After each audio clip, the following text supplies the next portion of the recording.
Hello, and welcome to the show Writing in the Tiny House. The entire point of this podcast is to help the tormented artist by sharing what I know about writing, publishing, and stress management so that you can have the tools to produce the content that you have been eager to write. If you have the steps in place, you can produce a short story in as few as 3 months or a novel in as few as 18 months. And hopefully through the ideas in this podcast, you will have the wisdom to adjust that timeline if you need to. I am Devin Davis, the guy who lives and writes in a tiny house in northern Utah. Thank you for tuning in, and please enjoy today's episode of Writing in the Tiny House. Guys, good morning. Hello, and welcome to another episode of Writing in the Tiny House. We are still into Preptober, so this is the third episode of what we can do to prepare for NaNoWriMo that starts here in just a couple of weeks. November 1st is the first day of NaNoWriMo, and the event takes place throughout the entire month of November. If you are getting involved, please reach out so that we can be friends over the NaNoWriMo website and we can follow each other and see how our progress is going. I have a couple other author friends on there already, and last year when I was doing it for the few days that I did it, it was fun to see how the work was going, and it was fun to see how everybody else was doing with their projects, and it's fun to cheer each other on. I mean, it's fun to have something like drafting become such a public thing that so many other people are doing. And it's fun to do things just all together, right? It's fun to be in something with other people. Sometimes writing can be pretty solitary. So anyway, in order to be prepared for NaNoWriMo, we prepare. In order to be prepared, we prepare. In order to have everything in a row, in order to have all of our ducks in a row for November 1st, we spend all of October preparing. And that is why it is called Preptober, and that is what this collection of episodes is all about. It's getting ready for that. So today we are going over outlining. I'm not going to suggest all of the very basic things that a person can do to outline. A lot of people don't like to use outlines, and I know some authors who have very extensive outlines. For a book of 100,000 words, they may have an outline of like 35 pages where they go beat by beat through each chapter of what they are going to write. So for me, that's too much. For me, that is, it works for them, and I'm not going to stand here and say that it's bad to do that. If you want a really extensive outline, then please do that and have that ready. However, if you are more like me, I like to have kind of the Sparks notes of what each chapter is about so that I can just kind of settle in and let it unfold as I'm writing it. A lot of things change, or a lot of things surprise me as I draft, and I like that. I like this uncovering of ideas, this discovery thing of the way that the plot is headed and how the language turns out and whatever else. I like that to be pretty organic. And so in many ways, I pants the small things in my book. However, something that has a complicated plot and several subplots, there gets to be an outline. There gets to be some form of organization. If you're going to fly by the seat of your pants and you have 5 different subplots and a really complicated main plot, it's likely going to lead to you tearing your hair out. And you might tear your hair out anyway. This is writing, people. It's always hard, and there's always a lot of revisions, and there are always parts where you're thinking to yourself, where did I go wrong? Or what was I thinking? And there are always parts where at the end you just kind of cringe, just because the writing's bad or the plot is not headed in the correct way or in the right direction. And so you just are grateful in those moments that you haven't shared your work yet so that you can revise and pretend like those little bits never happened. But like I said, organization is a good idea. The thing is, if you have an outline or if you have just kind of a map of sorts, I mean, I talked about maps of your area of your world and how that's important, but even if you just have a basic map of your plot. So we start here, we go here, and we end up here. A couple different ways to accomplish that is look at a beat sheet. Go onto the Google and type in a beat sheet and find one that closely represents how your plot is going to be structured, and just make sure that you have points filled in where we would have common beats in the plot of a story. And that way you at least know that you're kind of on the right track.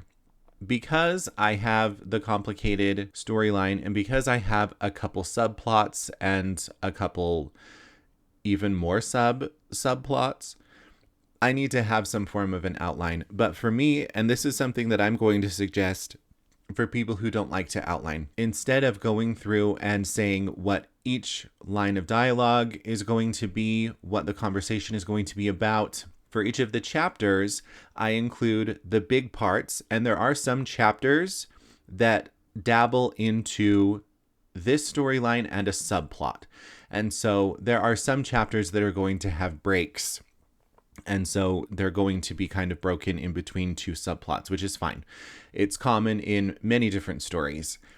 And so what I do, a good thing to do, and just consider this for a little minute while you are figuring your stuff out for NaNoWriMo, I like to go in and say what the chapter is about. I mean, I'm not really big on chapter headings anyway, but say what the chapter is about. Just kind of what happens in this chapter. Say who is in the chapter or in this big moment that you're about to do in your chapter. Say where it takes place. Talk about if there is some major transformation that needs to go through. And also talk about the goal of that storyline. Like, is this a way for you to introduce the way the person got murdered? Or is this a way for you to introduce somebody's motivation or somebody's alibi? Or is this a way to show some political unrest or something? Just say what the goal for that chapter is about. If that chapter doesn't have a goal, if it is there to just be fun, or if it is there to info dump, or if it's just kind of there to take up pages, it likely doesn't need to be there at all, and it likely isn't serving your storyline. So make sure that each chapter has a goal. And then when you sit down to write, you will have this good reference while you're drafting. And the thing is, if you know where you're headed and you have a clear picture as to what is expected of you with each chapter, I mean, what is expected of you as in you, the writer, you, the guy doing the drafting, it is easier to handle things like writer's block, and it's easier to stay motivated. If you are in a circumstance where you are continuously thinking up new ideas and continuously figuring out problems and whatever, all of those things can lead to writer's block. And so if you have done some work ahead of time where you already know where the problems are and how to resolve them and where things are going, it is easier to stay in the flow and crank out more words. And it can help you with having a good positive relationship with your work in progress. Sometimes when we are dealing with writer's block, what we are actually doing is dealing with decision fatigue, because we are at a point in our story where we are exhausted, we are tired, we have not thought about what is happening, and this can happen to anyone, even if you have written a huge outline. So don't think that this is 100% avoidable, because it can definitely sneak up on you. However, if you're prepared, it is less likely to happen.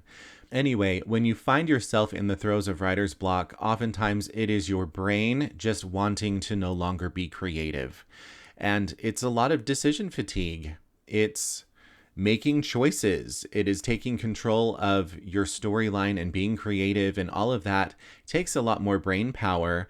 Whereas if you've kind of gone through that process already, and then you have cue cards on how to get there, or you have this outline or this reference material on how to get there, your brain doesn't have to work as hard in order to spit out the words to fill in all of that. And so a lot of times, like I said, writer's block is more like decision fatigue, where your brain just needs a rest. And being prepared is a way to lend your brain a helping hand so that it doesn't reach that point of fatigue and just kind of shuts down. And I mean, sometimes it shuts down. Writer's block, it's like your brain just sits down in the dirt like a little kid and does not want to work anymore.